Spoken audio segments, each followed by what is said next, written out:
I ended up at Grace Church. The neighborhood where Central is located, there's a bunch of halfway houses and different things over there, like rehab centers. And so I was hanging out at one of the halfway houses one day and somebody said, "Hey, let's go to church." And I was like, okay.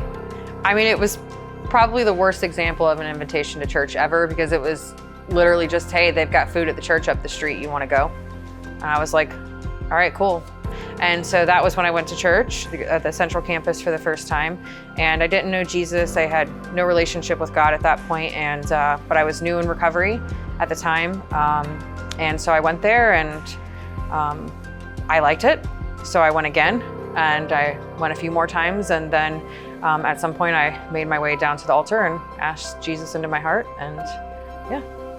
And that was 2013. So I was still struggling with addictions and drug and alcohol addiction. And so right away, not a whole lot changed. I had a little bit more hope, but it took me another 4 years to get sober and become a member of Grace Church. I don't think that I would have gotten sober and stayed sober if I hadn't found my way to Grace Church at first, even if it took a few years after that.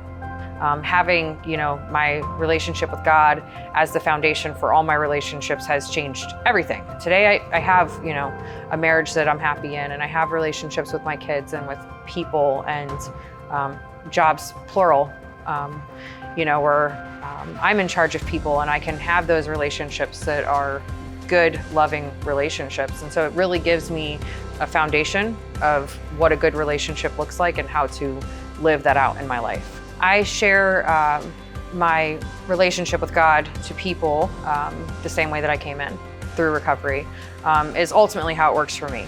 I mean, Jesus isn't walking the earth today. He's not. He's up in heaven with God, and we are down here to do that for him. When we get saved and when we get brought out of a miserable, terrible place in our lives before a relationship with God, I mean, it's not just our responsibility, but for me, it's my honor and it's my pleasure to turn around and help the person struggling that is coming from where I came from. And so should we reach back and help people who are still struggling? Yeah, we probably should. But my experience is that most of the time, out of the outpouring of what we've received, we want to share our experience with other people.